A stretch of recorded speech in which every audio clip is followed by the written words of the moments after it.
You are listening to the Bat Flip Podcast, a baseball podcast from Belly Up Sports and the Belly Up Podcast Network.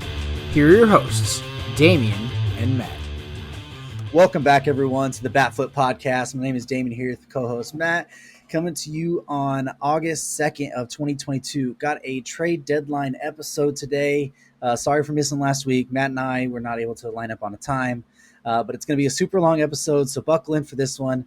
And then before I go to Matt, we actually have David back on, which he's been on for a couple episodes before. So how you doing, David? I'm doing good.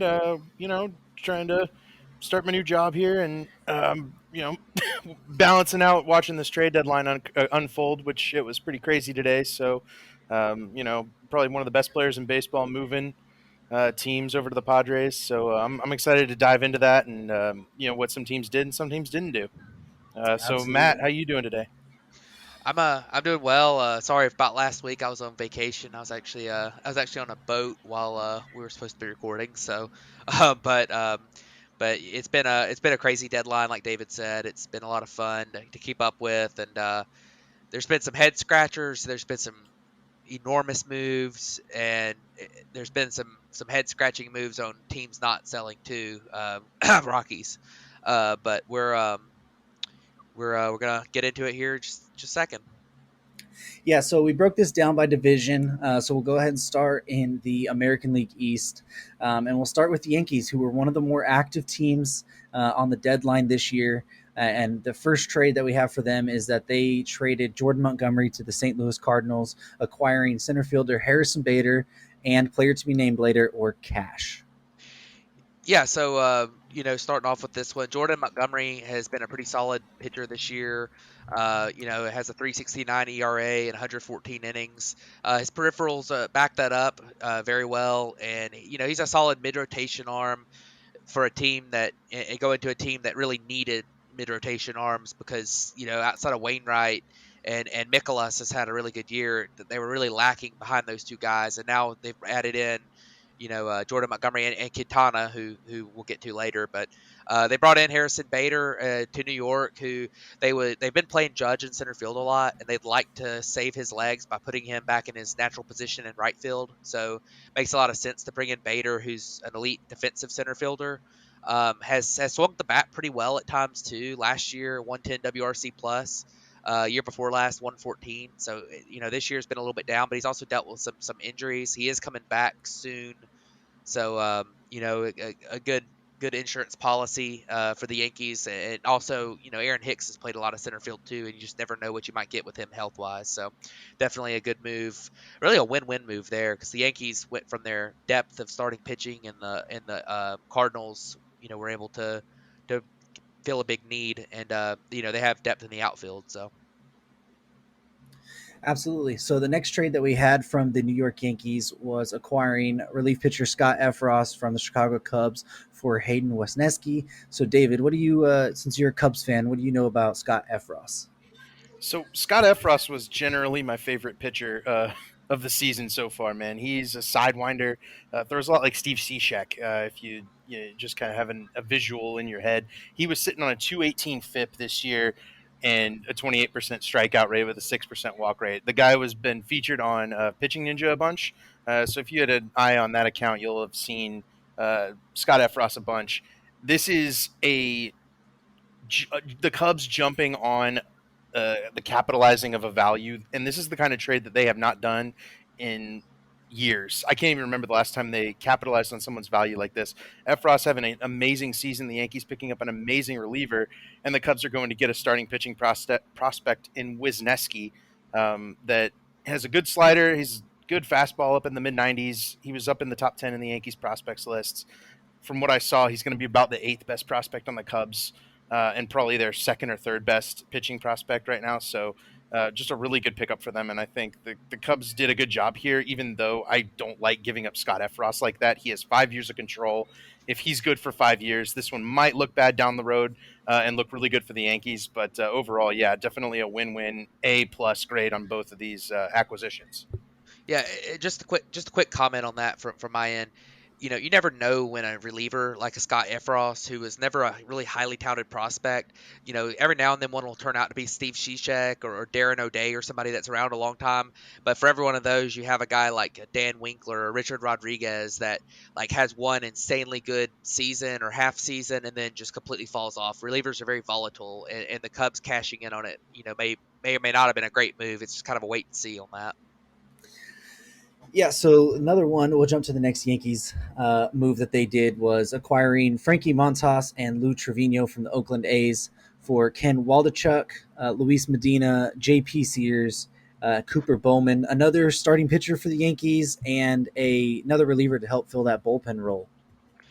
Yeah, I'll start off with the guys that the Yankees got here. Frankie Montas has been really really good over the last two seasons.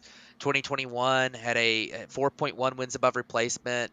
Pitched in 187 innings with a 3.37 ERA, backed up well by peripherals. 2022 he's been just as good, a 3.18 ERA. He's really been better. 104 innings.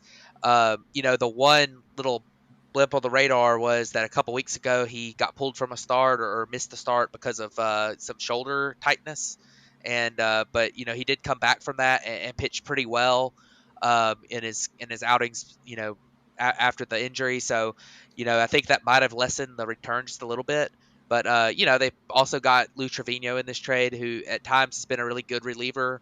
I think that the Yankees definitely made a point to improve their bullpen. And Lou Trevino this year is really weird. He's got a 6.47 ERA, but his peripherals are really, really good. So we'll see if maybe change of scenery, better defense behind him could help him out some.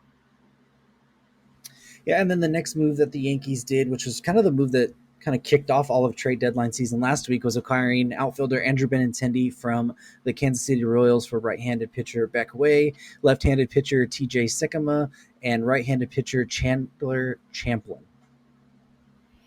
Yeah, I'll jump on this one. Andrew Benintendi's, Red Sox World Series hero back in 2018, and ended up being traded to the Royals in this last offseason after a pretty big slump, and he's rebounded. He's got a 387 on base percentage, a 124 WRC plus. He's been worth 2 wins above replacement so far, and the Yankees are looking for like a leadoff hitter, somebody that can kind of set the table for Aaron Judge, who's got 42 homers already. So Benintendi's the perfect kind of guy, sitting on 11% walk rate, that can just set the table for Judge in front of him and get on base, but for those home runs to become from solo home runs to 2-run home runs. TJ Sikkema is probably the best prospect there, but this is a rental trade, so I think the prospect capital the Yankees give up here is pretty negligible. They just went and got their leadoff hitter, and that's what they were going for. You're going to see Benintendi in the playoffs, I think, making some impact for the Yankees. Yeah, and just on the Yankees trade deadline as a whole, I think they're one of the big winners. They didn't give up any of their top prospects. They didn't give up Peraza. They didn't give up Volpe. They didn't give up Jason Dominguez. They did give up a couple of their top pitching prospects, but they got like Frankie Montas, who was one of the top 2 starting pitchers on the market. They brought in a reliever who looks to be really, really good, and Efros. They got a new center fielder, and they got Benintendi, who is one of the better outfield bats on the market, without really giving up one of their top guys. So I think it was a pretty big win for the Yankees on this deadline. Yeah, and then staying kind of with the Royals, since we talked with Benintendi being traded, they ended up trading, or jumped over to the Toronto Blue Jays now. They traded Whit Merrifield to the Toronto Blue Jays for 2 prospects by the name of Samad Taylor and Max Castillo. Yeah, so Whit Merrifield has been having a very mediocre season this year. He's a guy who's been on the trade in trade talks for like 3 or 4 years in a row now, and really the Royals should have traded him when his value was kind of at its peak back in like 2019, 2018, somewhere in there. But this year it's been pretty rough for him. There are some signs that he may be a little bit better than his numbers are showing. He's only got a 266 BABIP, which is his career low by a wide margin.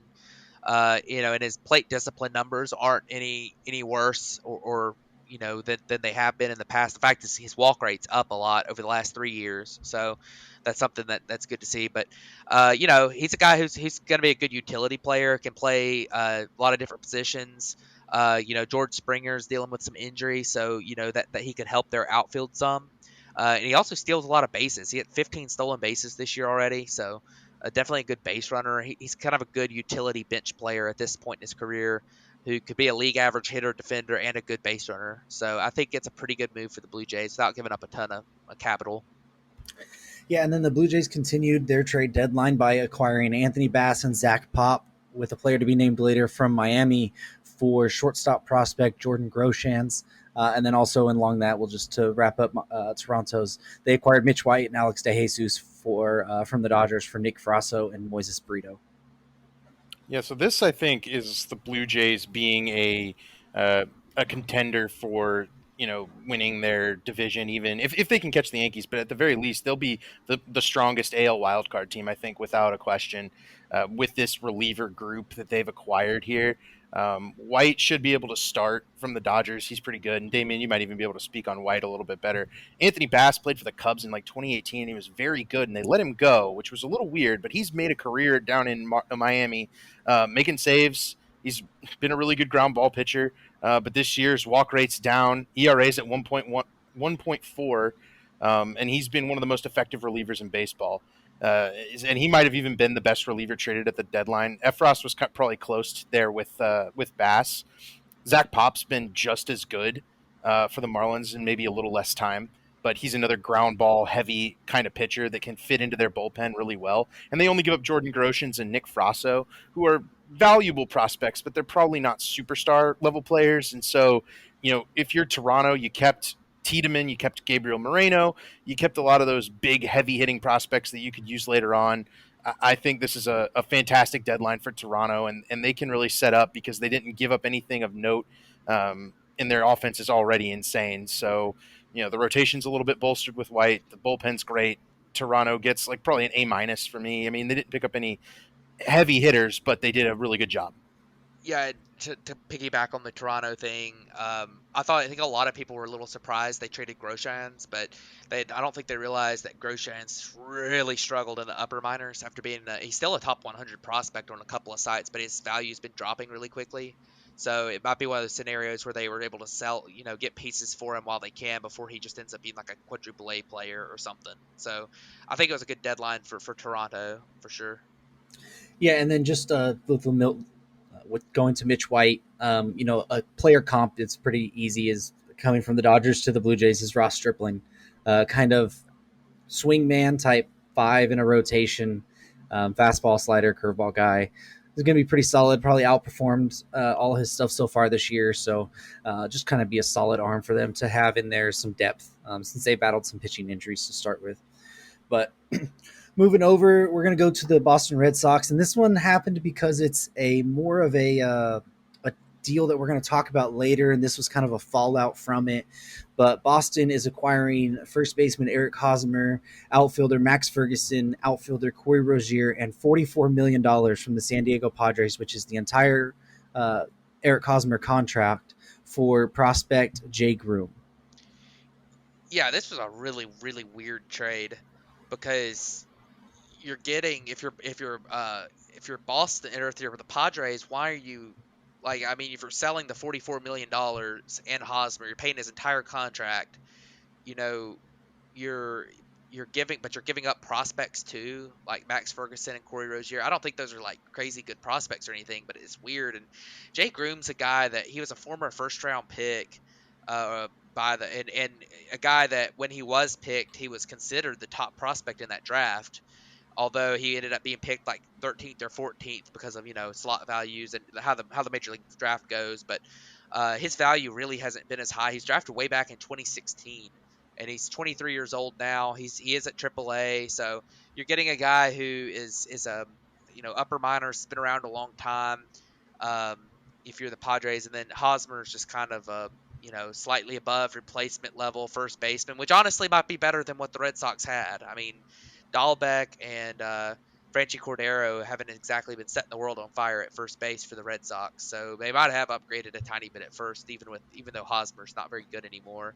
And San Diego paying the entire contract. I was a little bit surprised by that because I felt like they would probably they were probably going to try to offload some of that deal to help stay below the luxury tax, but it sounds like that didn't happen. So it was definitely a weird trade. But I think it honestly made the Red Sox a tiny bit better because, like I say, Dahlbeck and Cordero aren't exactly setting the world on fire at first. So I I will speak real quick on why the Padres wanted to get rid of a Hosmer contract and trading a prospect for that. Um, you're right that the Red Sox definitely need a, a first baseman right now that can field because those guys are really terrible fielders. But what the Padres have been trying to do is attach prospects to get rid of those, get rid of that money. And what they're going to run into was that they got forced into this. And we'll talk about it later when we get to San yeah, Diego. But they got forced into this. And so the prospects they could give up were a lot worse than back when they were discussing with the Cubs to trade Hosmer and like Robert Hassel, who I believe went in the Juan Soto trade he did. for just taking on the contract. They were trying to attach a prospect to get rid of Hosmer's contract.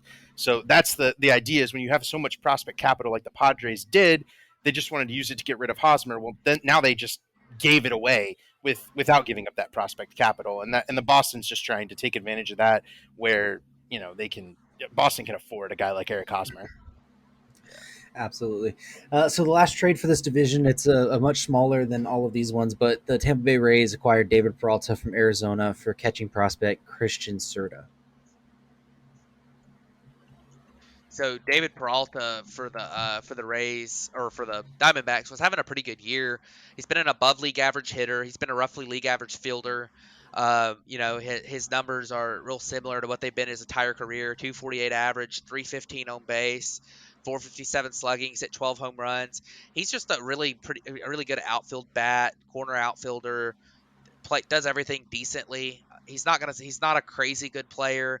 He's definitely a platoon splits guy. He's going to hit really well against right-handed pitching, which the Rays always seem to do well with platoon splits guy, mixing and matching. That's kind of their thing. So David Peralta get moved there. Definitely a good move for Tampa Bay to grab him, and then they gave up a catching prospect in Christian Serta. So and Christian Serta is the number 45 prospect now for the Diamondbacks, who granted their farm system's extremely deep, but David Peralta wasn't gonna fetch a ton of return, and Christian Serta, he's put up good numbers in the early on in his career at the complex league and stuff, but it's not not really a crazy return there. So a good move for Tampa Bay. Yeah, so that will do it for the American League East as far as them acquiring the best players in each of the deals. Now jumping over to the American League Central, which is pretty much this whole conversation is just going to be about the Minnesota Twins making deals.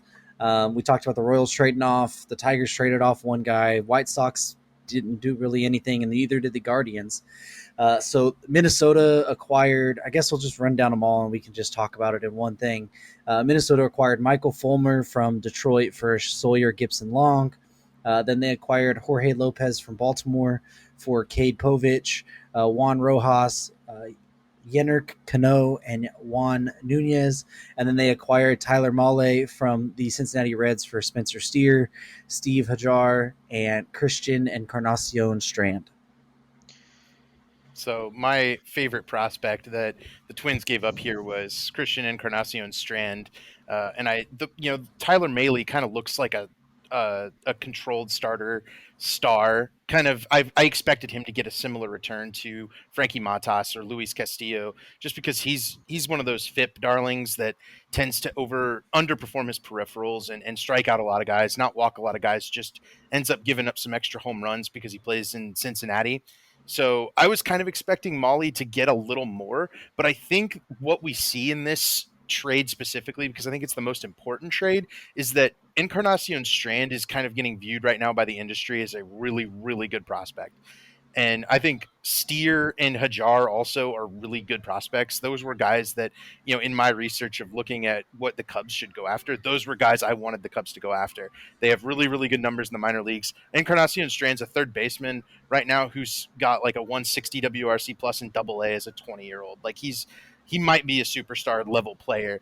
But that's the kind of risky player, because he may not stay at third base, that the Cincinnati Reds are equipped to take on right now and give time to develop.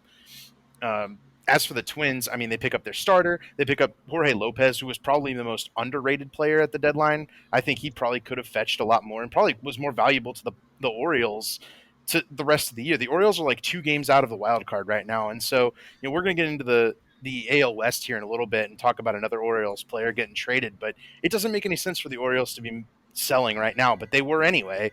And, they pick up 4 prospects for Lopez, which is maybe a similar deal to the Cubs and Efros, capitalizing on that value where Jorge Lopez kind of came out of nowhere this year to be a really effective closer for them. And maybe the Twins have solved their closer problem finally. Yeah, I'll piggyback off of that. It definitely. Michael Fulmer and Jorge Lopez are going to help this bullpen a lot. Both have really good numbers so far this year. Jorge Lopez, he's been a legit turnaround. Fulmer, he's got some good peripherals, but it seems like his home run per fly ball rate is really, really, really, really, really low. So I think that maybe being out of Comerica, he might give up some more home runs. But the Twins, it's kind of like we were talking about earlier. They gave up some interesting prospects, guys who like Encarnacion Strand, who maybe are underrated by services. But, at the end of the day, like the Twins didn't give up they didn't give up anybody that's currently rated in any top 100s. They paid a price, obviously, for what they gave up. But they didn't give up Austin Martin. They didn't give up Royce Lewis. They didn't give up Jose Miranda, Winder Balazovic. They could have given up some of these guys and they didn't. So definitely a good trade deadline for the Twins. They got a lot better. I was kind of surprised while we talk about the Central that the White Sox didn't make some kind of move. I think a lot of their moves are going to be improvement from guys get back from injury, but still, they're definitely a couple places they could have upgraded. And then Cleveland, they really did nothing. So, it feels like the Twins were really the only one going for it at this deadline, which makes sense because you never know what might happen with Correa at the end of the season. But definitely like what the Twins did here, and I think they got a lot better. Yeah, and there's just one big thing before we move over. The only one out of those that you're not going to have past this season is Fulmer. He's the only free agent. Yep. Lopez and Mahle, you both at least have under control for next season. So I think that's a couple big things for them as well. But going over to the American League West now, we had the Houston Astros making a couple trades here, acquiring Christian Vasquez from from Boston Red Sox for Emmanuel Valdez and Weiler Abreu, and then they acquired Trey Mancini, Jaden Murphy from Baltimore for Seth Johnson and Chase McDermott. That also was a 3-team deal with Tampa Bay getting Jose Siri from Houston. Yeah, so I'll start with Christian Vasquez. Christian Vasquez is having a really, really good season for the Red Sox. Now he'll be for the Astros. They really needed a catcher because Martin Maldonado just can't cut it anymore as a catcher. He's still fine defensively, but he's so bad offensively. It's really struggling. And then Jason Castro just doesn't have it anymore either.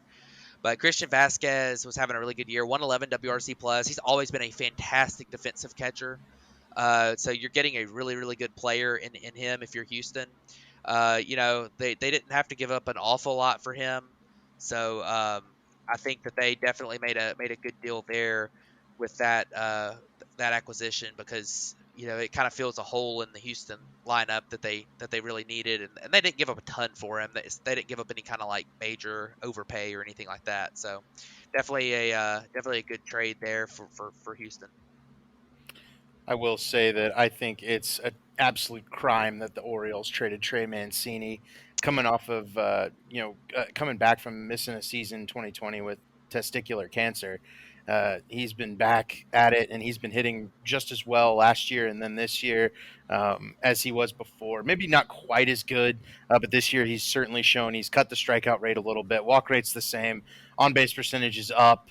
Slugging's a little bit down. So I think with Houston, someone said that Trey Mancini's the perfect hitter for the Crawford boxes, where Baltimore moved the fence back and left field, and kind of did the opposite of what Houston has right now, and it's hurt Trey Mancini's power because he keeps flying out to deep left, and those would be home runs in the Crawford boxes. He'd have 22 home runs already in the in Houston. So I think this is a really good move for Houston, but it's just the not the best move for the Baltimore Orioles, who once again trade away a really good player, maybe a franchise icon.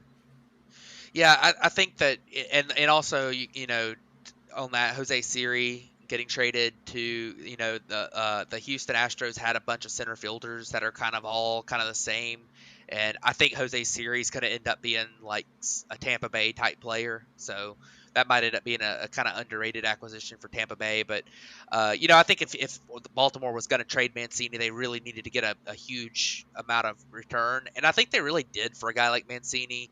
He's a rental guy, and he's a first base slash DH type player, and he's only got a 751 OPS. And I don't like the Orioles trading him, but they got back a couple of a top 15 prospect from the Houston organization, or that's now a top 15 for Baltimore, and then they got back another kind of interesting prospect. So they did get back a decent amount for a rental, DH first base type who's got a 750 OPS. So I mean, I kind of hated it, in one way, obviously because of the Trey Mancini being kind of the heart and soul of Baltimore while they've gone through their rebuild and they're finally starting, get back in the race just a little bit, and then trading Mancini. But if you're gonna trade him, and I think the way Baltimore looked at it, if we're gonna trade him, we better get a pretty good haul for a guy like this, and I think they did. But it still sucks to see him get moved. Yeah, Mancini's a guy that I could totally see re-signing with Baltimore after the season Yeah. because he's a free agent. I could see them doing, hey, we're going to get something for you, and then in the offseason we'll talk about having you back, because he did truly seem broken up about having to leave Baltimore. So I wouldn't be surprised if that's a guy in the offseason we're talking about re-signing back in Baltimore. But staying in the American League West and jumping over to the Seattle Mariners, and they made probably the second biggest splash, maybe third biggest splash of the deadline. Really, the first big blockbuster trade we had was acquiring starting pitcher Luis Castillo from Cincinnati for shortstop prospects Novelli Marte, Edwin Arroyo, right-handed pitcher Levi Stout, and pitcher Andrew Moore. Yeah, this was a massive deal, and it kicked off the kind of these teams who are willing to go for it are willing to go for it. I did not think Noel V. Marte was going to be going this deadline unless the Mariners splashed on Juan Soto. So the Reds do an incredible job here getting a really good prospect. Marte is one of those guys who was kind of sneaking around the top 10 of prospects in baseball. High speed guy, a lot of steals, a lot of power too. And high A this year, he had 15 homers, 13 steals, 134 WRC plus, and this guy is 20 years old. So, you're looking at maybe a future guy at the level of, Carlos Correa, Corey Seager, 4 or 5 wins above replacement per year. And that's tough to reason giving up for a year and a half of a starting pitcher. But the Seattle Mariners are on the longest playoff drought of any team since 2001. They have not made the playoffs, and that's the longest of any team in baseball. So you got to get your guy. And if Luis Castillo is the starting pitcher that leads him to the promised land, then so be it. And Noel V. Marte is a light price to pay. Yeah, and I'll talk about this one as well because it's such a big trade. But the fact that you get,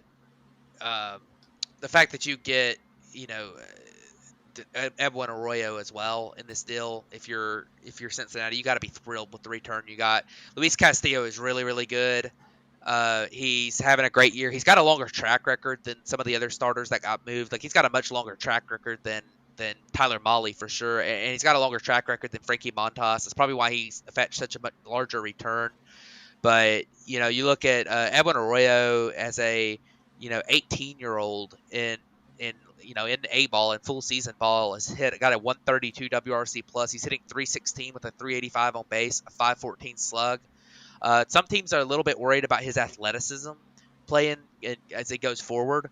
Fangraphs only put a 40 on his hit tool, but still, like, this is a guy who's some people are rising up into their top 100 on prospect boards, and as David said, you get Noel V. Marte, which is shocking.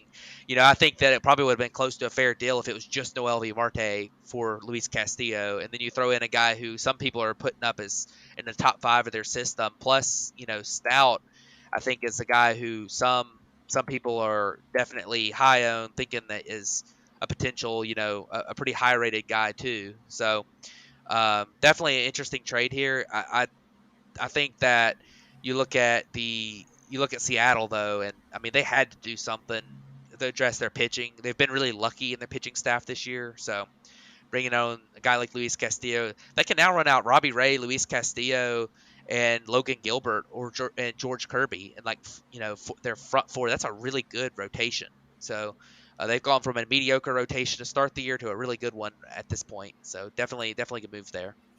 Can't forget Marco Gonzalez either. He's been in Seattle Yeah. forever, and he's deserving of a playoff start at some point here. So they've Oh got yeah. a fearsome fivesome down, up there in Seattle, and man, I hope they make the playoffs and make a World Series run. That'll be cool. Yeah. Yeah, that team's going to be fun, and I think at least on my end, from getting Luis Castillo, I think it was something that kind of an underrated need for them because Kirby's going to hit an innings limit at some Yep. point, so you want to be able to get off him a little bit. Logan Gilbert's probably going to hit some sort of an innings wall as well, and you want to make sure he's as fresh as possible for the postseason as well. And you've been riding Robbie Ray like the horse that you paid him to be, but it'd be nice to have another guy to where you can maybe back off him later in the year. Just a little bit instead of making him go 7, maybe he can just go 5. But getting a guy like Luis Castillo's caliber in there is going to help that team quite a lot. But that's going to wrap up our American League side of the trade deadline so far. So let's jump over to the National League East side, and we're going to start in Philadelphia, who were probably one of the more underrated active teams. Even with some small moves, they acquired David Robertson from the Chicago Cubs for pitcher Ben Brown. Then they acquired outfielder Brandon Marsh from the Angels for Logan O'Hoppe. They acquired Edmundo Sosa from the St. Louis Cardinals for left-handed pitcher Jojo Romero. And then their big move is acquiring Noah Syndergaard from the Angels for Mickey Moniak and Jadiel Sanchez. Yeah, I'll jump on David Robertson as the resident Cubs fan. He pitched superbly this season as the Cubs closer, and he was extremely reliable to the point that his cutter has been biting more this year, and he spoke about it actually today in an interview and said that his elbow feels the best it's ever felt coming off of surgery. Which is, I think, kind of huge. And I think down the stretch, he's really going to help the Phillies in the bullpen.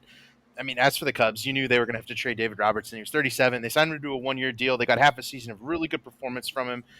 Had him, throwing that cutter a ton, throwing the big curveball a ton, and that pitch usage change, coupled with the extra movement from his arm feeling healthy for the first time in years, has catapulted his value up a ton. He was really effective going down the up until the deadline here, and the Cubs were trying to rest off of him so that they could preserve his kind of sub-2 ERA. But I like the pitcher they got. Big guy, 6'6", power sinker, AA, 22.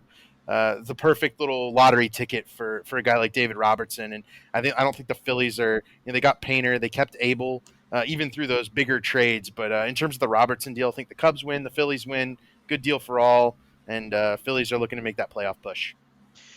Yeah, I'll talk about Brandon Marsh a little bit. This was a really weird trade because Brandon Marsh just got. I mean, he's a second-year player for the Angels, who obviously are in need of guys who are going to be there a long time since they're, you know, not winning this year and they may or may not be rebuilding. Who knows what they end up doing? But but he's a guy that he had a high prospect pedigree. In fact, when he graduated from prospect lists last year, he was the number 11 overall prospect for Fangraphs in the whole league. But at the same time, he's also a boom bust prospect, or he was, and he had a high strikeout rates in the minor leagues for the most part, like upper 20s in the minors, which is pretty high. His walk rates were pretty good, but he's a guy who, since he's been in the big leagues, is the worry with him and his hit tool and his approach at the plate's really come to fruition. He's really struggled to hit big league pitching in his first, roughly full season of ball. A 35% strikeout rate last year, 36% this year. He's not walking as much. He's running an 80 WRC plus. He is a good defender in center field, so the Phillies definitely needed some help defensively, and that is something they're going to get through Brandon Marsh. Is just good defense in center field, but definitely a guy that could or could not be good. And then Logan O'Hoppe is a guy who he's blocked in Philly because of Real Muto being there, so it makes sense for them to want to move him. But I think they probably could have gotten a better piece moving him. He has been an absolute insane hitter in the minor leagues, and at Double A in 2022 has a 139 WRC plus as a catcher who's a pretty decent. I think most people expect him to stick behind the plate. So and at only 22 years old. So this is a guy you're really stinks for the Phillies to have to give him up for somebody like Brandon Marsh, who he's under control, but how good is he going to be?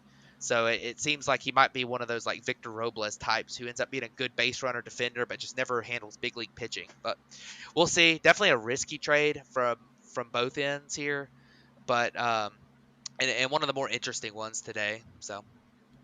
Yeah, and then the Phillies acquiring Edmundo Sosa. I mean, we've talked time and time again on this podcast that the Phillies defense has been one of the worst defenses in the history of baseball, especially on the infield.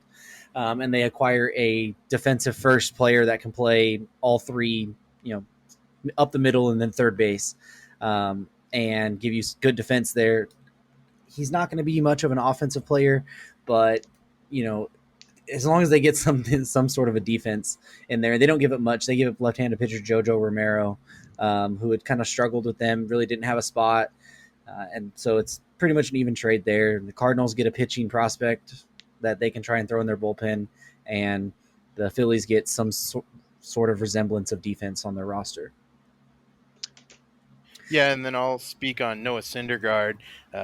Velocity's down this year, which off of multiple arm injuries is definitely a little bit concerning, but he's really remaking himself into more of a sinker pitcher that can get those ground ball outs, carrying that low ERA and then the higher FIP this year. So, making a trade for Syndergaard, and he's got a high salary too. That 1 year, $21 million deal with the Angels made him kind of a rental for them, and he's looking to go into free agency this year and sign that multi-year deal, to prove that he can pitch without injury.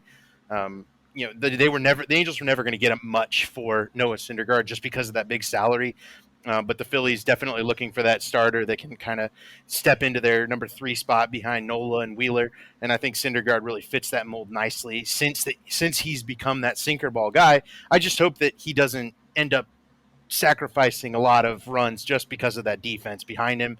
Hopefully Edmundo Sosa can kind of make that difference there at shortstop, and then they can maybe slide Didi Gregorius to second and improve that defense just a little bit. They keep running Nick Castellanos out there in the outfield. Kyle Schwarber's out in the outfield too, and those guys, one of those guys needs to be a DH every day, and they've had multiple games this year where both of them are in the outfield. So it's just they haven't been optimizing their massive offense lineup, and I hope that Brandon Marsh and Edmundo Sosa can kind of provide that for Noah Syndergaard here, in terms of and the Angels just unloaded the pitcher for as much as they could, which I believe was Mickey Moniak. So Moniak will probably get a chance to play some outfield in Los Angeles and maybe remake his career with a fresh start somewhere other than Philly, where he's kind of viewed as a bust.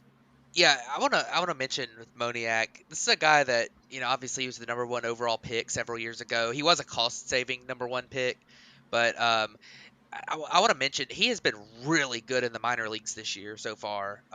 There was a lot of swing changes. I remember them talking about he had a great spring training, and then he got injured early in the season and went back down to the minor leagues. He's been really good. He's got a 125 WRC plus at AAA, so I think that he was a legit value for the Angels to get to at least try him out with a change of scenery, give him some regular playing time and see if he can figure some things out at the big league level.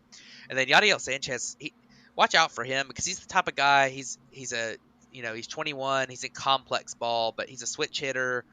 He's got some traits. So that's the type of guy sometimes you just got to watch out for. But Mickey Moniak was an interesting guy for to be put in this trade from the for the Angels to get. So I'll be kind of on the lookout to see how he does there. Yeah, it's going to be pretty interesting to see the long-term effects of both of those kind of Brandon Marsh and Mickey Moniak deals. But jumping over to the New York Mets now, a couple moves that I didn't even have on here was they acquired Daniel Vogelbach, Tyler Naquin, and then Michael Givens. I don't really have the returns off the top of my head, but Vogelbach will be the DH for them against right-handers most of the time. Givens will be an impact arm in that bullpen David will be able to talk to him about him because he was on the Cubs. And then Naquin's kind of just a fourth outfielder, another lefty bat for them. But kind of the other side of that DH platoon that the Mets acquired today was Darren Ruff from the San Francisco Giants with trading J.D. Davis. I'm not even going to try to announce the next guy's name, Thomas something, and then Nick Swack and Carson Seymour. Yeah, so I'll talk about the Darren Ruff trade first. This was a really weird move to me because kind of off the top of my head, they just traded Darren Ruff, who is a fine player, platoon bat, outfielder, for J.D. Davis, who is a fine player, platoon bat, outfielder, could play first base, play a couple different infield spots. But I mean, to me, like there's really no difference between these two players. They're exactly the same. I mean, they have very similar peripherals. I mean, I think that there's really not any difference. I mean, Ruff has a 105 WRC plus, JD Davis has a 102 WRC plus, and really the big difference is the fact that JD Davis is not a free agent until 2025, while Ruff is a free agent. Well, he's signed through next year only, and with a club option in 2024. But Ruff is also 36 years old compared to Davis being 29, and the Mets give up prospects to make this swap. It doesn't really make a lot of sense to me. And the guys that were not super high rated prospects, but they were real prospects. I mean, Zapuki's been in the big league some.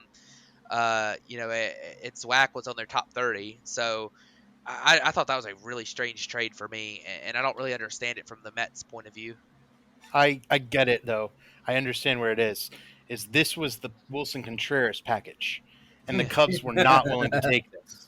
Yeah. That's what I believe is that there was mention that the Mets and the Cubs had some JD Davis talks. I think it was back in June, and this makes some sense that it would have been a Wilson Contreras deal that the Cubs didn't want to take on because they didn't like JD Davis or for whatever reason, and so the Mets just turned and found the nearest partner that was willing to give them a DH for this package.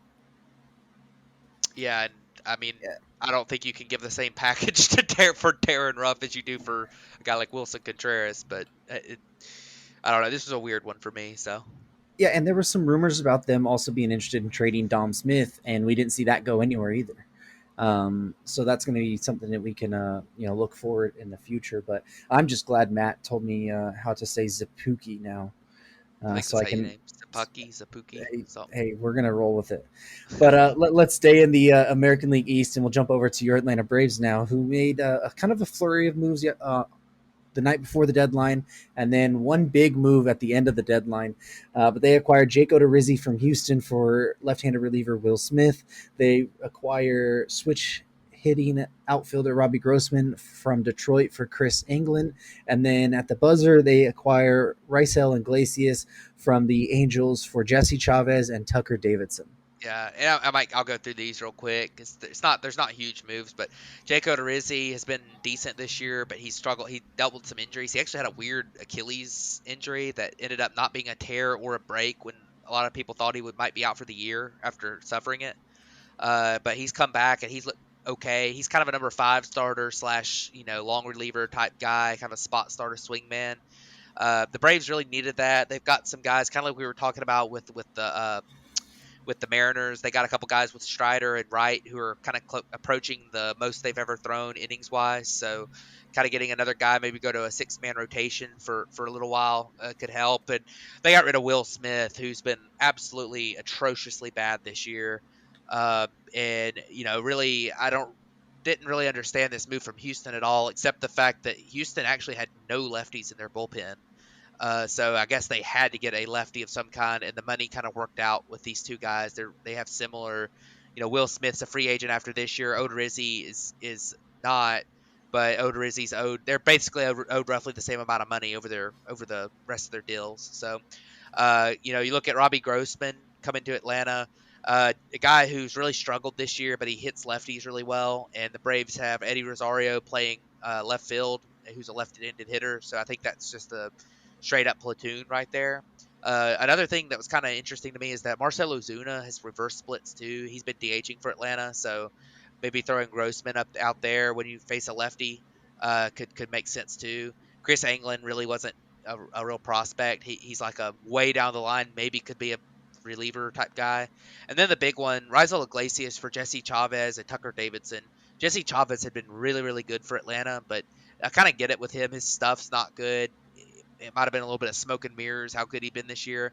Tucker Davidson is kind of that quadruple A type pitcher that is kind of blocked. I don't really think he's got a huge future, and it makes sense for the Los Angeles to take him on because he's a guy who they can throw right into their rotation and maybe have something there. He was a pretty good prospect, and Braves getting Rizal Iglesias. One note is they are paying his full salary, which to me I'm a little bit worried about the fact that they're paying his full salary because I don't know how good of value they're going to get there. But, just what it does for the team, I think he's a good reliever. His peripherals are still really, really good, even though his ERA has been a little bit higher this year. So I think he's going to slot in perfectly. Him, Kenley Jansen, and Kirby Yates being your, three right-handed relievers that's really nasty. So I thought Atlanta did a pretty good job, given the fact that they only have one top 100 prospect in their entire farm system. So.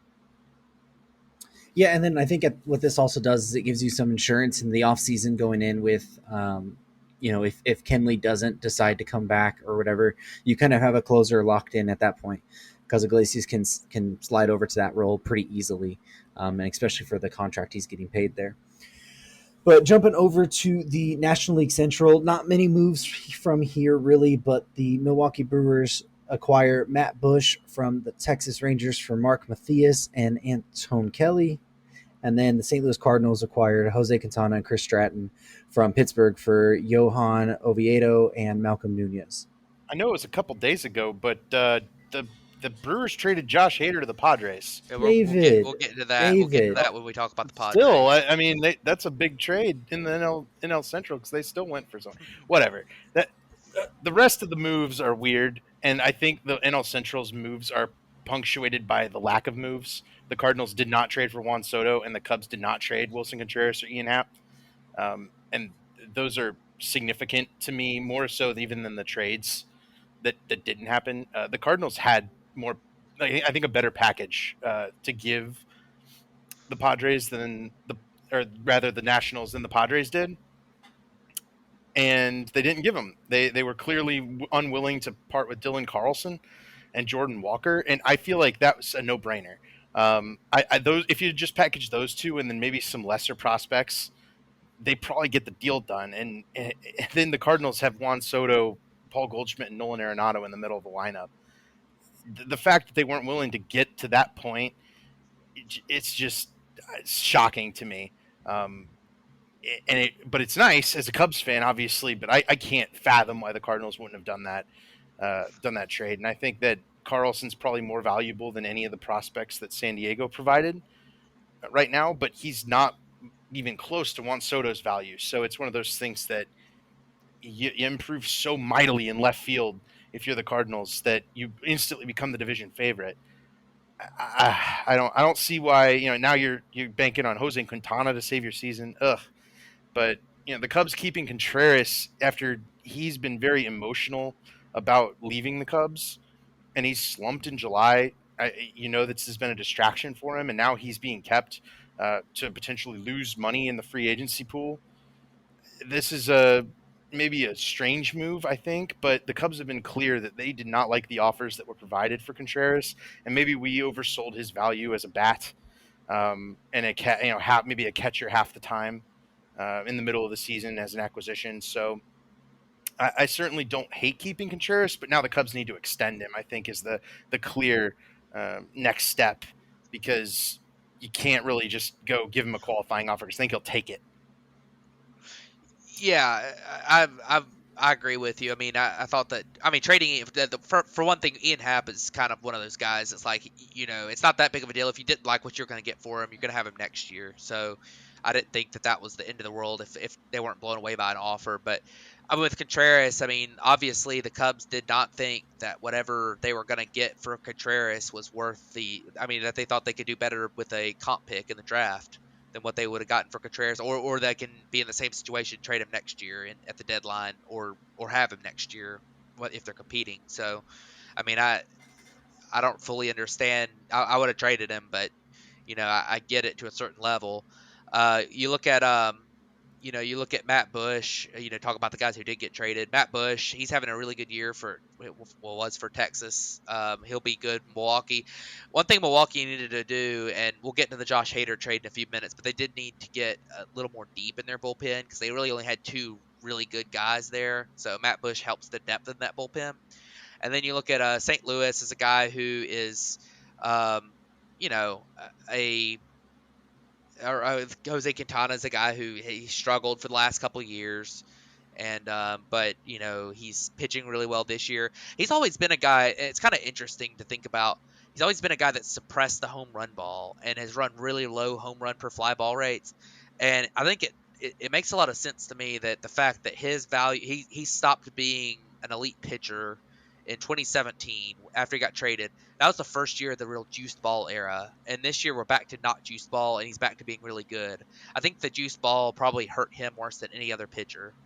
And You might be right about that. yeah, and it kind of goes to show because he's always been a guy who limits who limits the quality contact, limits the home run ball. He always runs really low home run per fly ball rates. And I remember reading back in when we used to the White Sox them talking about how it was really weird how he was able to do it because it wasn't like he's like a 60% ground ball guy. It wasn't like he was striking out 10 guys per 9 innings, but he just never gave up home runs. So I think that probably had a little bit to do with him, but he's been really good this year. So you look at that, and then Pittsburgh got a pretty good haul for him. Johan Oviedo is a guy who was pretty highly thought of as a prospect. He's been in the big leagues some now. He's 20. It's 2022. He made his debut in 2020, so he hasn't been especially good in the big leagues. He might be damaged goods at this point, but it's a little bit like last year with the Bryce Wilson trade. When they acquired Bryce Wilson, maybe they can reclaim him, and if not, it's not like it's going to wreck your season. So definitely interesting guy for them to get back there. And good on the Pirates for keeping Brian Reynolds, by the way. Yeah, for sure. Another guy who does not need to be moved right now. Pirates are on the way up. Got a bunch of prospects hitting the majors. Got to keep some of these veterans around who've been there a long time. So they traded Vogelbach, they traded Quintana. That's it. You stem the flow there, and you keep bringing guys up that can affect your play in the future. So overall, NL Central pretty quiet except for the Brewers. Yep. Absolutely. So let's jump over to the National League West now, where we had the Los Angeles Dodgers acquire Joey Gallo from the New York Yankees for Clayton Beeter, and then acquire Chris Martin from the Cubs for utility guy Zach McKinstry. Yeah, I'll talk about Joey Gallo first, so David can get to with the Cubs trade. But Joey Gallo is a guy who I've never been a huge fan of. Joey Gallo. I know a lot of people like him, and by numbers, he's been pretty valuable. Last year, 4.4 wins above replacement, but there's something to me about a guy who's striking out 38% of the time that just and also has a bad batting average. He doesn't hit good, doesn't do well on balls in play either. He really is just a home run or bust guy, and I think for one thing, the non-juiced ball, let's talk about with Quintana, I think it's hurt Joey Gallo a lot, but he's definitely got some issues. I will say that with him, I think the Yankees, being with the Yankees and being in that environment in New York really hurt him. I think that he had a lot of issues with the fans there and stuff, so he might be better not in New York, but he's definitely a guy that it's interesting for the Dodgers. They probably could use him in a corner outfield. They've been playing Jake Lamb out there some. Trace Thompson's playing a lot in the outfield. They could definitely upgrade, and if you can fix Joey Gallo, then you could have something there. I don't especially love giving up a real prospect for him at this stage in Clayton Beeter, but Clayton Beeter is also a guy who's walking tons of guys at Double-A, so he's really a high risk, high reward type prospect. It's not like he's some surefire talent. So definitely an interesting trade there, and it probably does help the Dodgers the rest of the season. So. Yeah, and Beeter, just to jump on that, sorry, David. Beeter is probably more likely going to be a bullpen arm at some point, anyways. And Gallo will at least give them some sort of better defense out in the outfield over a Jake Lamb, and they weren't giving much offensive production, anyways. So little easy way there. But David, what about the Chris Martin for Zach McKinstry deal? Yeah, so This is my favorite trade the Cubs made. I think pretty easily. Chris Martin is, and Matt can attest, a World Series capable pitcher. He was in the World Series last year, pitched well, and this year brought 95-mile-an-hour sinker to the Cubs. He gave up a few extra homers than he had been in years past, but I really don't think that that's indicative of anything moving forward. He could very well step over to the Dodgers and throw, scoreless innings the rest of the way. And this is a typical, guy that got forced out in Zach McKinstry, where in order to facilitate the rest of that lineup where you have Gavin Lux and you have Trey Turner and you have all these guys. Zach McKinstry doesn't have any room to play Major League Baseball, and that's where he needs to play right now to develop. So just a typical reclamation a little bit by the Cubs to try to grab a guy who can play second base, shortstop, all the outfield positions. Great utility player, the kind of guy that you want on the bench on a competitive team. And maybe he can step into being a starter and cut that strikeout rate in the major leagues, because in the minors, his strikeout rate tends to sit at like 15 to 20%. Majors, it's up at 30%. So, if the Cubs can tweak something in his approach, maybe the sequencing of his pitches and when he attacks pitches, maybe he'll get a little aggressive, to try to change the trajectory of his career. Then they can at least get a high quality utility player who may not be an above average offensive contributor, but at the end of the day, if they can get the guy who hits for 115 to 120 WRC plus in the minor leagues, that's an absolute steal on their end. But the Dodgers won't feel that because he got forced out. There's a lot of talent above him. So great job of picking a guy that can help them right now. And with Nick Madrigal kind of being hurt and in and out of the lineup, and ineffective when he wasn't there, and then you've got a lot of playing time the rest of the way here for some of these guys, young guys, to get a chance. This is the perfect spot to jump on a guy like Zach McKinstry for the Cubs. Yeah, I agree with you, David. I think that was a good move for the Cubs, and Chris Martin is a guy who, I mean, he's so weird. Last year he quit striking people out. It was weird, and this year he's back to striking people out. So, if he can keep that up, I think the home runs will come down. He's a high home run per fly ball rate. He's probably adjusted a little bit. Last year, a lot of Braves fans, as he was on the Braves, were talking about how they thought he might have been a sticky stuff band, guy who was really hurt by that, but maybe he's making his adjustments to figure that back out now. So we'll see what ends up happening with Chris Martin. As David and I were talking about before the show, he's just going to take innings away from Reyes Miranda, so it's not like it's some kind of awful thing. And McKinstry was totally blocked in LA, so there was no place for him there. So you might as well ship him off and get a reliever who's got some upside. So definitely an interesting trade there, but I think it works for both teams. Yeah, it does, and like you mentioned, it's just going to be a middle relief guy to go into that bullpen. But we'll move over to the real winners of the trade deadline here, and that's with the San Diego Padres making two blockbuster trades.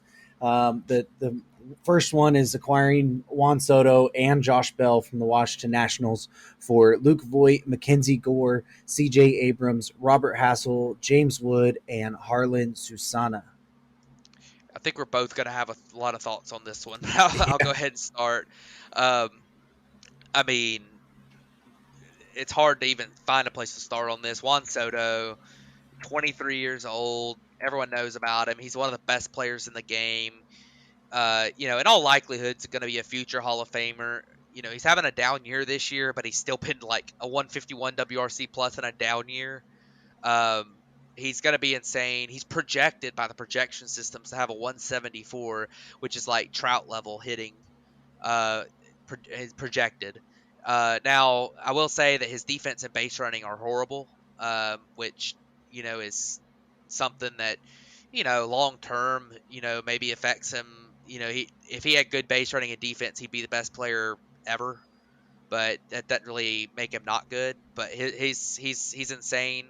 And then Josh Bell being thrown in here too. I mean, Josh Bell is a guy who, he's been really good this year. He's been up and down throughout his career. First baseman / DH type guy. Obviously at 142 WRC plus is a career high for him.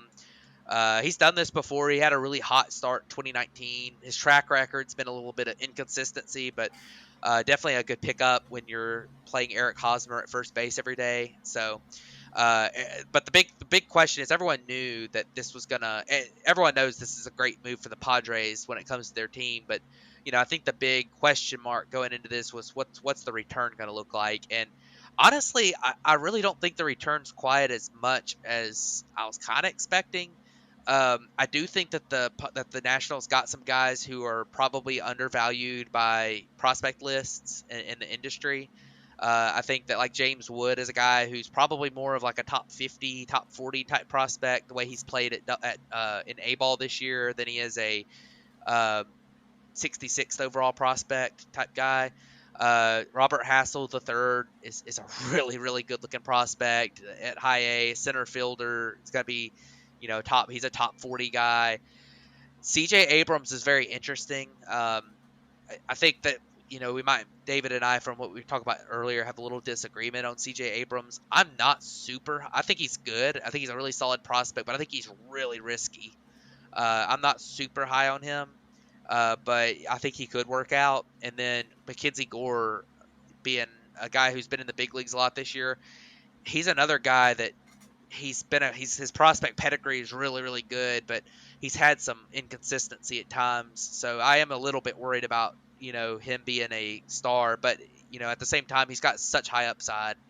I think the Nationals definitely went for upside in this deal, and I do think that it was a little bit of an underpay from the Padres. I think the Padres definitely didn't have to give up too much for this compared to when you start talking about it being Juan Soto, but definitely an interesting trade and one of the biggest blockbusters we've seen in a long time. Someone on Twitter said it perfectly earlier, and I want to try to paraphrase. This is the Miguel Cabrera trade from the Marlins to the Tigers from about 2009. Miguel Cabrera at that point was a superstar, but he was kind of,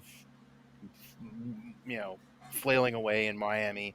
Traded to the Tigers, won 2 MVPs, went absolutely insane, Hall of Fame career. And so you look at this with Juan Soto, and I can't believe this was all it took. I really thought the Padres were going to have to give up, their 2 other top prospects, probably Campusano and Merrill, or at least Morejon, who's their kind of top remaining pitching prospect. Those guys aren't stars or anything, but it's just that extra value. And then I can't believe that they got the Nationals to throw in Josh Bell either.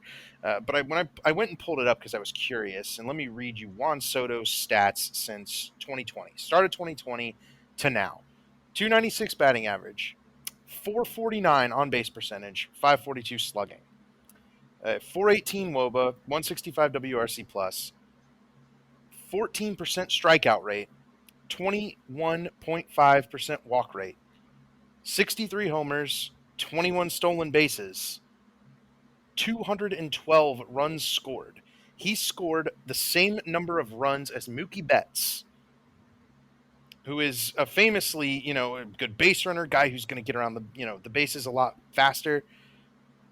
That's absolutely crazy to me. Juan Soto is kind of a one-man wrecking machine in left field, and he's going to be a Hall of Famer. Matt already said it. I think he came up at 19, right? He's younger than some of the prospects he just got traded for. I think he's younger than Mackenzie Gore. I can't believe the Nationals traded him at this point. You can't trade away like a Hall of Famer this good, this young, right? He's got 2.5 years left. This is the Nationals owners. This is at their directive because they're going to sell the team. They want the team to have a clear direction of tanking and then moving forward at the towards the future for the new owners to be able to step in and have.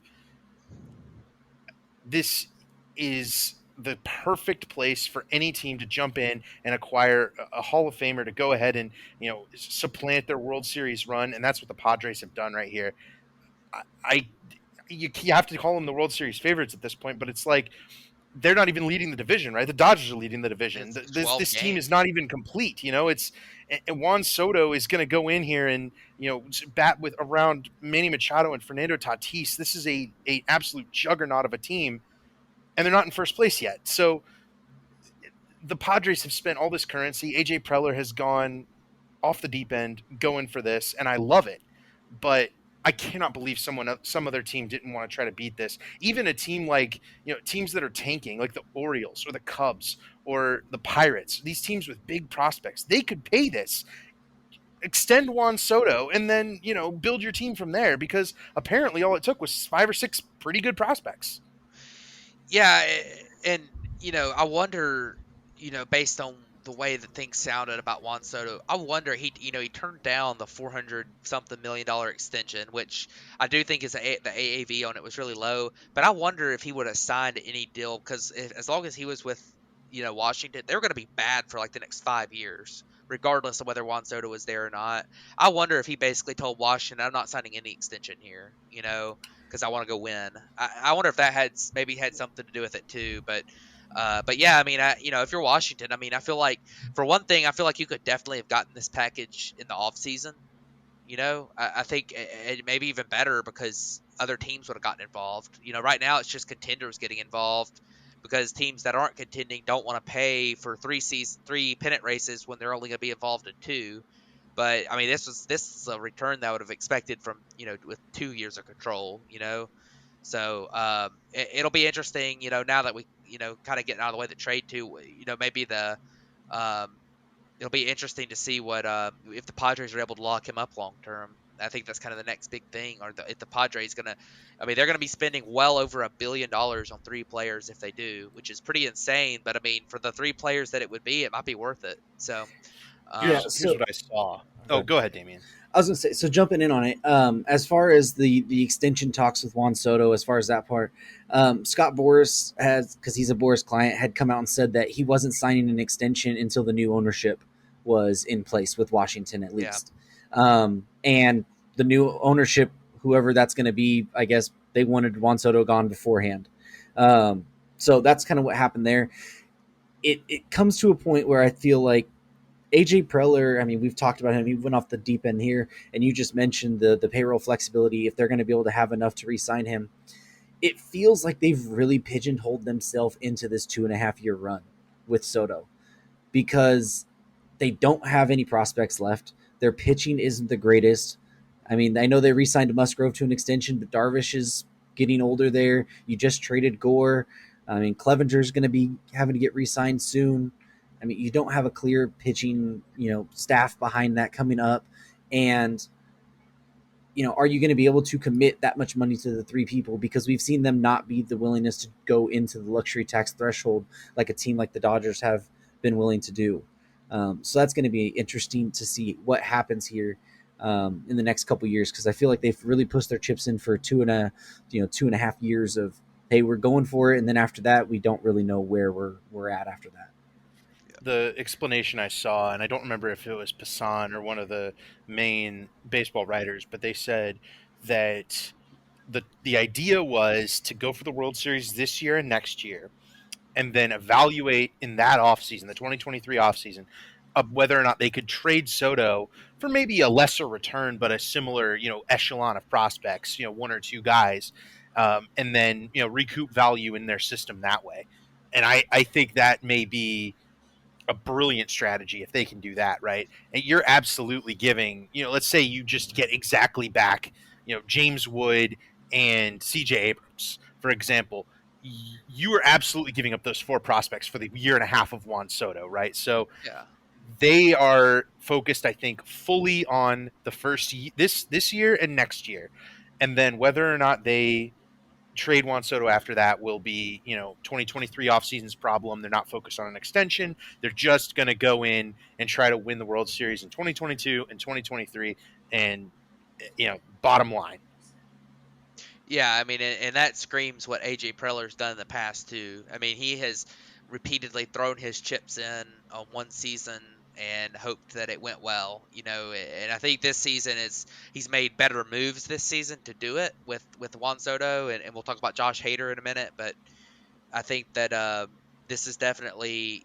I think that definitely could be the case, and of course, they might also look at a lot of things can change in just a couple of years too. So Juan Soto, he might love being in San Diego, and they might do so well and then they might re-sign him, in this offseason. he also might. He's a guy that, what if it's one player? What if he gets hurt? Then you might, you know, not get anything back for him and let him walk. And maybe the Padres lose a bunch of their talent and are struggle next year, even with their top couple guys, and then they decide to trade him like you're talking about. So I think there's a lot of moving pieces, and I don't think this is a situation like with the Matt Olson deal earlier this season or something where a guy's going to get like an immediate contract extension, though. I think it probably will be this, at least in the offseason this year. So Yeah, I'm not even sure it's going to be at that point. yeah, Um, it might not be, but it like I said, it's down it the really road. does feel like it's going to be the 2.5 year thing and kind of play it out for that part. But we're going to stay with the Padres. I mean, we might jump into the Soto conversation in another episode, but staying with the Padres, they also did acquire Brandon Drury from the Cincinnati Reds for shortstop prospect Victor Acosta. And then the other move that we've been talking about, the San Diego Padres acquired Josh Hader from the Milwaukee Brewers for relief pitcher Taylor Rogers, Denilson Lamet, and two prospects, Yestru Ruiz and Robert Gasser. Yeah, so I'll jump on the Drury one first. I mean, Drury is a guy who kind of an interesting one too. But he's having a really good season. But he has no track record of success, and he's a rental. So the Reds definitely 100% going to trade him, and they got an interesting prospect. Victor Acosta is a guy who has pretty good numbers in the minor leagues. He crushed the Dominican Summer League last year at age 17, 2022. Has been decent in complex ball in 32 games, about a league average hitter. He's a top number 12 prospect in the Padres organization, so he was definitely a guy who was, at least interesting. And when you're trading Brandon Drury, who is a career below average to average-ish hitter and doesn't give you a lot of defensive value, doesn't give you a lot of base running value, who's just having a really hot start to or first half of his season this year in Cincinnati. you know, eh, I don't think you're I don't think you're really overpaying. And the only thing about it was I think it's kind of weird because I mean the Brandon Drury's mostly an infielder. I know he can play some outfield, but he's really played mostly second and third base through his career. And I mean, you got Manny Machado at third, and you got Jake Cronenworth playing second. So, and you also have Tatis coming back potentially, probably playing outfield this year, but maybe playing short. And then you got Ha-Seong Kim playing short. So you just got a logjam there, and it's kind of weird to grab Brandon Drury, for this team. But I mean, at the same time, Brandon Drury's been really good. So I mean, you can't fault him too much for it. I might call this the biggest overpay in the deadline, which is saying something. I think we've seen it's this or Luis Castillo for Noel V. Marte plus. Yeah. But Drury is having one of those years where I don't know how much of that is Great American Ballpark. I kind of expected him to fetch less. Acosta is kind of a decent prospect, should be a major league player at some point. So, that's a bit of a questionable call. But hey, how about the Reds? I mean, they picked up a ton of prospects in this deadline. I think there are a bunch of them are shortstop prospects, which is kind of funny. But to jump to the Hader deal, they swapped Taylor Rogers and Josh Hader. Both of them had stretches this year where they were really good. Both of them had stretches this year where they were extremely bad. Josh Hader had like a 12 ERA in July. So I look, at this trade as a change of scenery for Hader, but I don't really know what the Brewers are doing because Rogers is kind of an identical situation to Hader, and it ends up being a kind of almost a one-for-one swap to the point that it's going to affect the teams this year. The Brewers are going to have to make their playoff push with Devin Williams as the closer instead of Hader, and then they'll move Rogers probably to the setup man. But, Hader's going to close for the Padres, and he's going to be pitching those big innings in the playoffs. And the thing about Hader is he either strikes you out or he gives up a home run, it seems like. So I wonder if we won't see maybe a late home run in the playoffs off of Josh Hader because of this. And I don't know if he was maybe the right acquisition in the bullpen for the Padres. I think I like guys like Efros and guys like Jorge Lopez a little bit more in terms of being effective relievers for less cost than having to give up Rogers, and you're picking up Hader's salary and the stigma of you have to start, put Hader in that closer spot within the ninth inning to get the saves. I just don't know if that was the right move if you want to win in the playoffs right here. Given that the Braves' kind of model of winning in the playoffs last year was have two piggybacking 4-inning guys. The Padres don't really have that. They're more of a traditional team. I wonder if that's going to hurt them in the playoffs. Well, I think my big problem just with this trade, sorry, Matt, to cut you off there, but you pick up Hader, you have the extra year of control for sure, but the closer role wasn't your issue. And you might have slightly upgraded it with between Rodgers and Hader, but the rest of the bridge to that closer's role was the issue. And you didn't really do anything to solve that. You just brought in Hader to, I guess, lock down the save situations, which was already happening with Rodgers. And you gave up the closer. You gave up another potential bullpen arm that you kind of were using there. And then, Gasser, who a lot of people seem to like more than prospect lists actually do, that people are saying he could be a legit, back end of the rotation pitcher there. I mean, and you didn't help solve the bridge between your starting rotation and that closer's role, actually.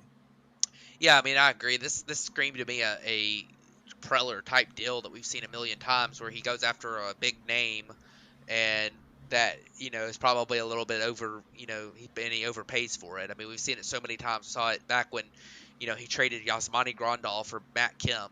I mean, in his first year or so, traded for Justin Upton. I mean, traded Max Fried for Justin Upton. I mean, you've seen it a million times from Preller, and it seems to blow up in his face most of the time. I don't know if this one will. He might be able to get away with this one, but it just doesn't make a ton of sense. But at the same time, I mean, Josh Hader has definitely got a longer track record and is a little bit better than Taylor Rogers.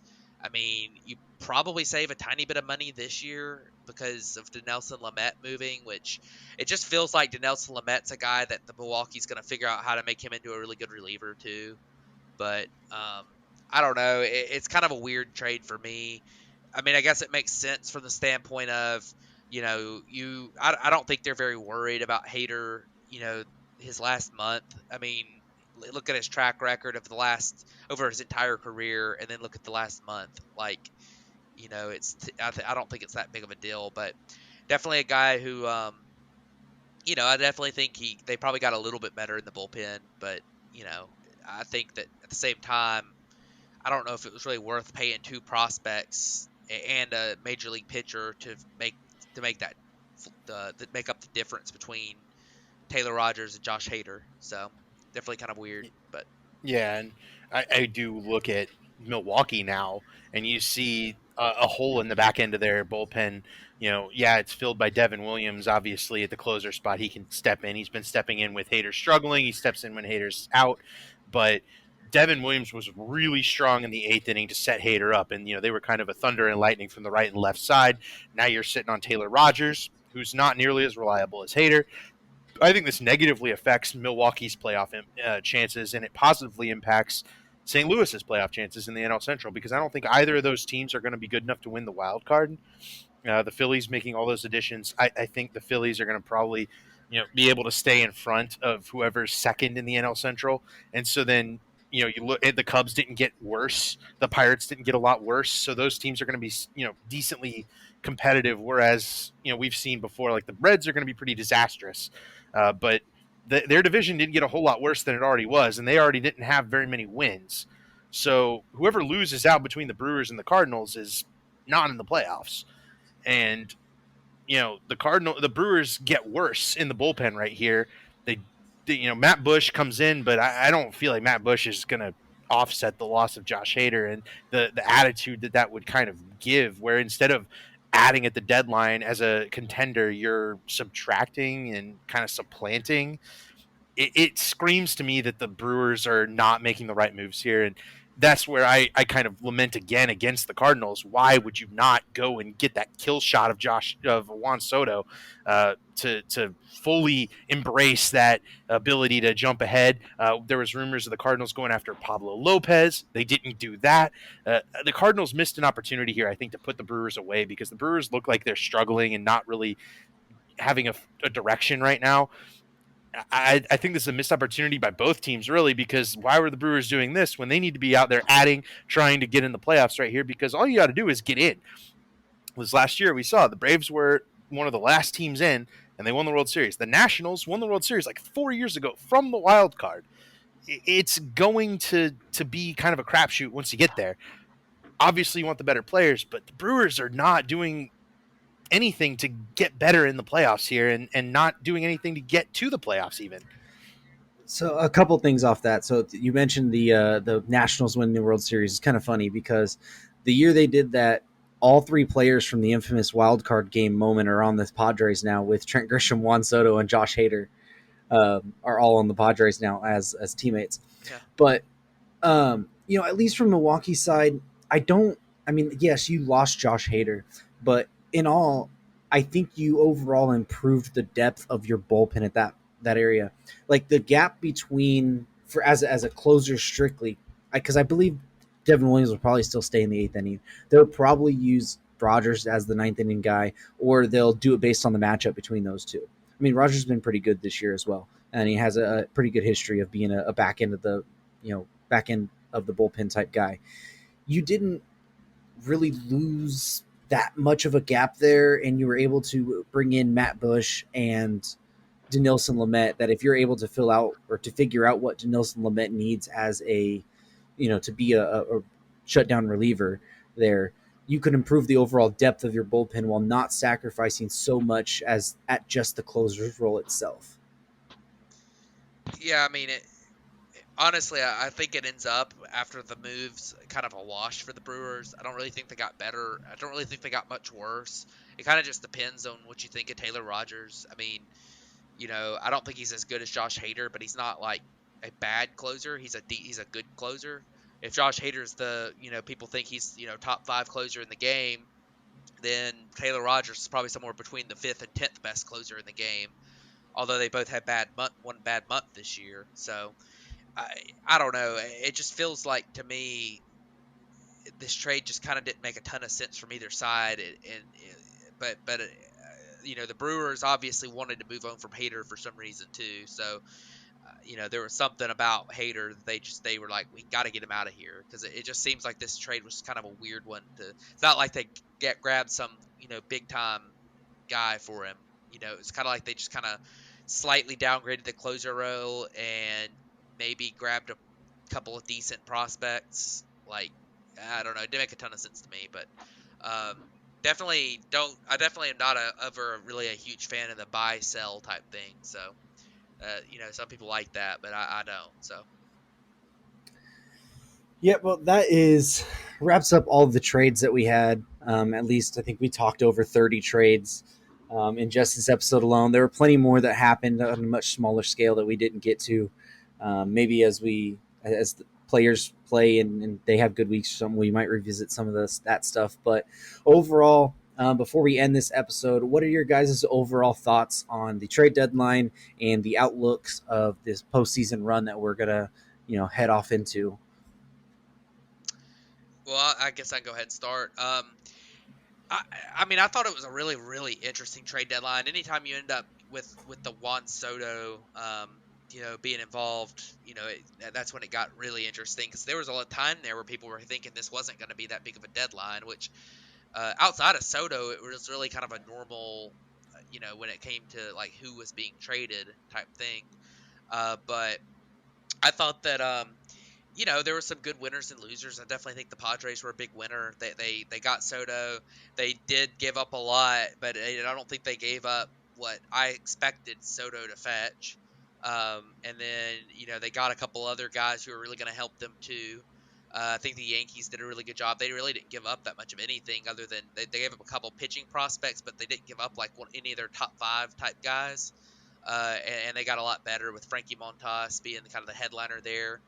I definitely thought there was some bizarre moves by teams not selling. Like, we talked a lot about the Cubs or buying, teams not selling or buying. Like, we talked about the Cubs, but I thought the Red Sox deadline was really bizarre. They kind of bought and sold. We talked about them selling Christian Vasquez, but then they traded for Tommy Pham, was one we didn't really talk about, but they traded for Eric Hosmer, which I thought was just going to be a prospect dump, but it really wasn't because since San Diego was paying all of his money, so that was kind of a weird thing. They traded for Reese McGuire as well, and then you had like the White Sox really didn't do anything. You had you know, it just seemed kind of weird with some of these teams. Like the Rays didn't do a whole lot. Um, and then some teams not selling, like we talked about the Cubs, but the Tigers didn't sell anything other than Robbie Grossman. Like, why did they not trade Andrew Chafin? I mean, that made zero sense to me. Why they didn't trade Yeah. Andrew Chafin? He's like the best lefty reliever on the market outside of Hader, and they didn't trade him. Like, I don't understand that at all. Of course, the Tigers are in the predicament they're in for a reason. I mean, I felt like the Royals probably could have sold off a couple other pieces they have, but of course they're the Royals, so you kind of expect them to not do anything smart typically. But like Michael A. Taylor is one. I mean, I don't know why they didn't sell him. Um, but definitely at the end of the day, I think that you look at over the landscape. Oh, and I didn't think that I didn't think the Dodgers really did as much as I thought. I thought they were going to go out and try to get somebody a little bit more um, established in that rotation. So that was kind of interesting to me. They really didn't do much of anything. They just got Joey Gallo on a down year. So but you look at what happened, and I really don't think anybody really moved the needle all that much. The Mets also didn't get anybody really, other than a few kind of DH type guys and a couple of relievers who aren't closers. But you kind of look at like um, I think everyone kind of stood pat for the most part, except for the Padres, and who got a lot better, and everyone else I think just got marginally better. I think the Mariners got a lot better too. Of course, they did overpay for what the amount they got better, but I think that's going to help them a lot in the playoff push. But we'll see what ends up happening. I think it's going to be a really exciting couple months here, and I think this trade deadline sets up a really interesting last couple of months. I'm really glad that I know Damien's going to hate me for saying this, but I'm really glad that Soto went to the Padres because I think that's really good for the competition in the league. I think if he goes to the Dodgers, it's just like why even watch it anymore? It's kind of like when Kevin Durant went to the Warriors or something. I think going to the Padres, I think that creates a really good matchup between those two teams. Um, I would have said the same thing if he had gone to the Cardinals, where it kind of creates another really major World Series contender. Because I think right now there's probably, 3 or 4 in the National League who are legit World Series contenders between the Dodgers, the Padres, the Mets, the Braves. And in the American League, I think that I think things are going to heat up. That AL East is pretty wild, and the AL Central is going to be really wild down the stretch. Even though none of those teams really have a shot to be world champions at the end of the day, but I think that division is going to be really interesting down the stretch too. So definitely an interesting trade deadline, and we'll see what ends up happening. But David, what did you think about everything? So I was decided I was going to give 3 winners, and 3 losers. I think that's a good number. I can dump on a couple teams that I don't like what they did, and then approve of a couple of teams. So my number 1 winner, Padres. We've talked about them in length. I'm not going to go into it. Juan Soto. End of story. Winner number 2 would be the Mariners. Luis Castillo. We've gone into it. I really want them to make the playoffs. They're doing everything right. I wish they would have supplanted the bullpen a little bit, but I think we're underestimating how good their bullpen is. Paul Sewald is really good, and they've developed a lot of really strong arms there. So the Mariners are going to be one to watch as you go down the stretch. Winner number 3, I'm going to go with the Yankees because of Frankie Montas and then Benintendi. I think those were actually the 2 best possible outcomes for the Yankees. Benintendi setting the table for Judge it just makes so much sense to me. And then Montas, and they obviously got Scott Efros. I love Scott Efros. I think he's going to be a stud in the bullpen. So Yankees are winner number 3 for sure. In terms of what they gave up, it really doesn't matter. They could have given up Volpe and Peraza, gotten these guys, and they still would be winners in my eyes because they got so much good talent at the major league level. The fact that they didn't give up those guys and were only able to only give up Waldichuk and Wisniewski, that's a pretty solid trade deadline for the Yankees because I think those guys are legit MLB starting pitcher guys, but they're not superstars, and they got superstars back, I think. So really strong deadline for the Yankees. My loser teams, are the Baltimore Orioles, who are 3 games out of the AL wildcard and are selling. That is absolutely the wrong move. You can't do that.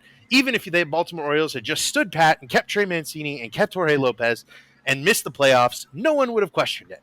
Everyone would have been fine with it. There's no guarantee that you get multiple lottery picks back to back. It's you only get it once.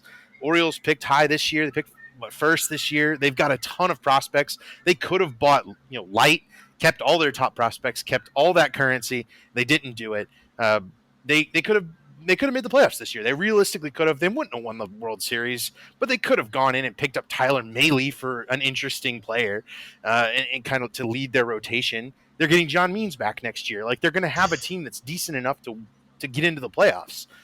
The Orioles can't have done that. They're loser number one. Loser number two is the Guardians. What are they doing? You're watching the Twins get better, and I'll even say the White Sox too. The Guardians and the Twins needed to be active here.